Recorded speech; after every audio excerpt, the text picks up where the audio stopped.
Bien, ça y est, on est inscrit, on a les droits, comme aurait dit François Pignon. Et voilà, on a les droits. Et alors moi, évidemment, en tant qu'entrepreneur, en tant que business owner, comme elle aurait dit, j'ai des petites déformations professionnelles consistant d'abord à regarder à quelle entité juridique j'envoie mon argent, ou est-ce que je vous invite d'ailleurs à faire systématiquement avant d'envoyer votre argent à des inconnus sur Internet. Faites-le avec Mad Consulting, tout est en règle. Eh bien, je découvre que la société s'appellerait Elite Communication Coaching et elle aurait un numéro de téléphone aux États-Unis. Déjà, ça inspire confiance. Remerciez-moi d'avoir d'avoir sorti la carte bleue. Donc, évidemment, moi, j'ai toujours un petit reste de curiosité pour, comme ça, les stigmates de ces sites qui masquent bien l'identité des entrepreneurs, des structures juridiques. Donc, allons taper Elite Communication Coaching sur Internet et voir. Oh, mais c'est un nom qui m'est familier, ça. Un certain Alex Cormon.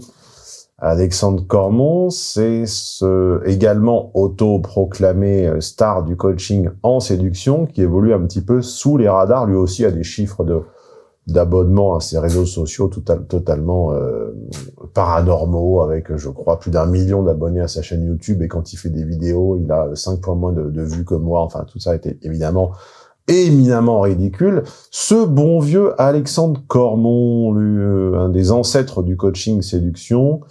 Alors c'est marrant parce que moi, à chaque fois que je revois ce type-là, j'ai l'impression qu'il a plus une tête à s'appeler Wissam ou Jonathan qu'Alexandre. Non, je sais pas, regardez-le. Puis mettez à côté le prénom Alexandre Cormon, Jonathan Cormon, ou Wissam Cormon, ou Alexandre Mansour. Enfin bon, je dis ça, je dis rien, à la limite, on s'en fout, hein. On est tout à fait en droit de s'inventer une personnalité en ligne. Mais là, j'ai quand même l'impression qu'il y a quelque chose de l'ordre de l'inassumé. Alors tiens, si on faisait une micro-recherche en ligne en 2 secondes, qu'est-ce qu'on trouverait? Bon, bah voilà, j'étais pas très loin, c'est pas Wissam, c'est Abdallah, ouais, son vrai prénom, son vrai nom plutôt, c'est Alexandre Abdallah, devenu pour les besoins du game, pour les besoins du glamour, Alex Cormon. Si vous permettez, sire, ne gâchons pas ces joyeux festins par quelques broutilles remarques. Alors, il prétend avoir créé en 2007 le premier service de love coaching en France. Tiens, c'est marrant. Moi, j'étais là en 2007, je connais tout, je connaissais particulièrement bien le marché. Il ne me semble pas qu'il ait été premier sur aucun critère, mais bon, à la limite, laissons-lui ce petit plaisir, si grand bien lui en fasse. Donc, manifestement, pour cet entrepreneur franco-libanais, ex-joueur de basket semi-professionnel qui culminait à 2 points de moyenne par match, eh bien, la France était trop petite, c'était un marché trop réduit pour son talent, il a dû conquérir l'Europe. Alors évidemment, à quelle position, à quelle place est-il arrivé en Europe? Bien sûr, numéro 1, il ne peut être que numéro 1, hein. C'est marrant comme les gens qui se gonflent à la protéine gonflent également leur notoriété et leurs chiffres, hein. C'est pareil, on a l'impression qu'il y a gonflette physique et gonflette des résultats économiques, hein. Ça va ensemble, hein, c'est corrélé. Alors, j'ai fait chauffer la CB. Fini Alexandre Abdallah, dont on se demandera à la fin finalement quel est son rôle dans cette histoire. Revenons-en à Unmissable avec son contenu. Alors c'est parti. Alors je ne peux évidemment pas, pour des raisons de copyright, vous diffuser son contenu payant. Nous allons maintenant en voir un panaché de quelques secondes. Si l'intérêt est tombé sur cette vidéo, qu'elle note cependant que j'ai la probité de ne pas diffuser ces conseils. Je ne fais que, comment dire, que saupoudrer quelques secondes d'introduction qui n'en révèlent pas la substantifique moelle. Salut à toi et bienvenue dans la formation Comment comprendre les femmes. J'accompagne des millions de personnes à travers mes vidéos YouTube sur le chemin de l'amour, du développement personnel et de la séduction. Tout simplement parce qu'il existe une grosse confusion au niveau des langages entre les hommes et les femmes. C'est pour ça que parfois tu peux être un petit peu perdu. Être attirant, ça commence par prendre conscience qu'on est attirant. Quand on parle de comment comprendre une femme, tu imagines bien qu'on va parler après une introduction où elle, évidemment, ne manque pas de nous rappeler qu'elle a eu plusieurs millions de clients. Mais encore, c'est humble, elle aurait pu dire milliards. Hein. Et après nous avoir également rappelé qu'elle faisait des rencontres enrichissantes avec des personnes incroyables chaque jour. Ben écoute, je sais pas comment tu fais, ma chérie. Peut-être qu'elle est hôtesse de l'air, parce que à part hôtesse de l'air, je vois pas quel métier vous permet de rencontrer des centaines de personnes nouvelles tous les jours. Module 1, on va de sa formation, donc comprendre les femmes. Pose-toi les bonnes questions.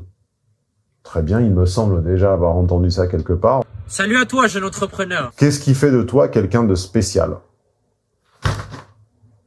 Enfin, je dirais que je fais assez bien le risotto et le tiramisu. En quoi cela m'a-t-il aidé à comprendre les femmes? That's the cutest fucking thing I've ever seen in my entire life. Là, voilà ma belle. Tu ne remueras plus. Je ne sais pas, j'espère le découvrir dans le module 2 peut-être. Quelles sont mes plus grandes forces? Bah, j'hésite entre force jaune et force rouge. Allez, force bleue. Force bleue, c'est bien. Par quoi inspires-tu ton entourage? Quand j'inspire, c'est plutôt par la narine droite. Qu'es-tu prêt à apporter à une femme en tant que partenaire de vie? Et alors, ma préférée du module 1, c'est note les influenceuses de la société que tu as subies jusqu'à présent. Hein, sans la déclinaison ES a subi, mais enfin, ça, c'est un détail.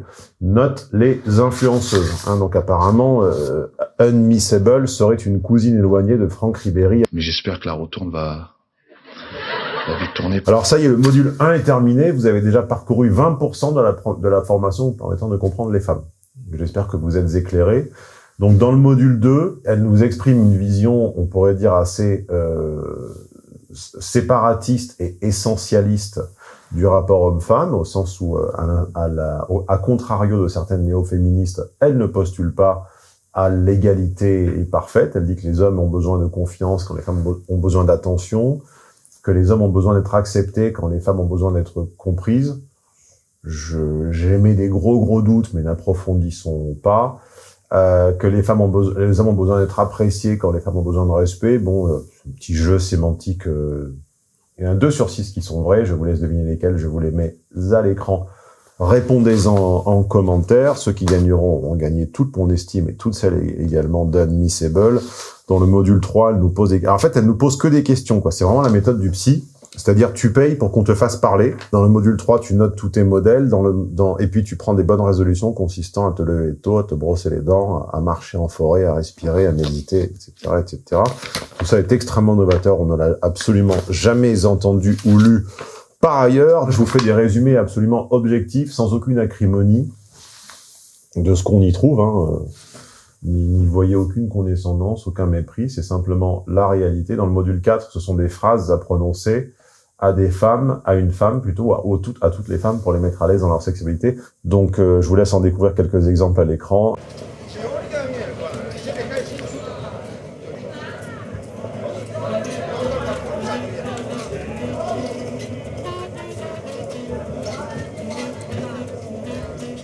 Je suis là pour ton plaisir.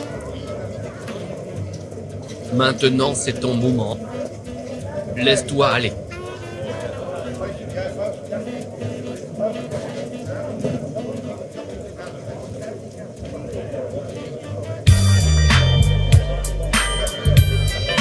Et dans le module 5, un dictionnaire des plaintes féminines.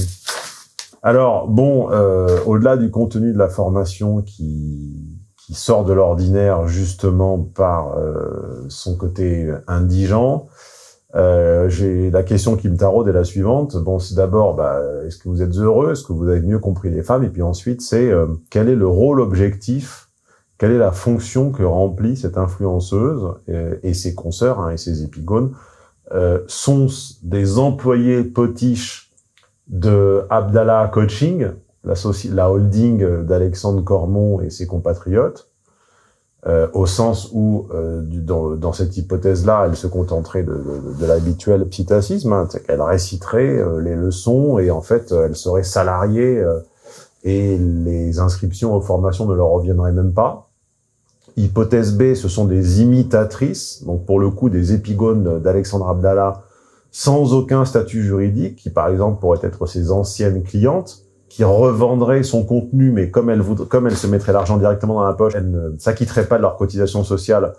Du coup, il faudrait qu'elle mette un nom bidon de société, et comme elles n'en connaissent qu'une, elle mette le nom d'une autre. Hein.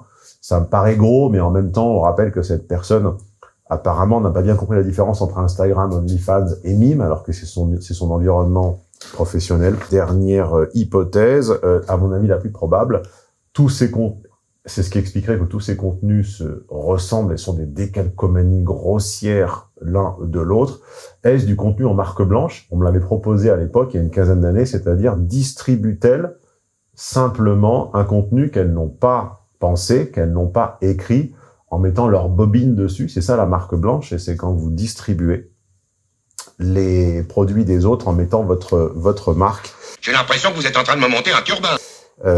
J'ai l'impression que c'est la piste de ces influences qui expliquerait que tout soit égal, hein, que leur contenu ne soit que des énièmes répétitions. Bref, que conclure? Vous voyez que j'ai l'air un petit peu accablé, hein, j'ai essayé d'avoir l'air motivé, mais manifestement j'y réussis peu. Quelle conclusion en tirer? Avant le pouvoir tirait le pouvoir justement de sa force. Désormais, c'est de la faiblesse d'esprit des gens sur lesquels il s'applique. Je refuse, son autre formation, la séduire sur les réseaux sociaux, je décline la proposition, je refuse.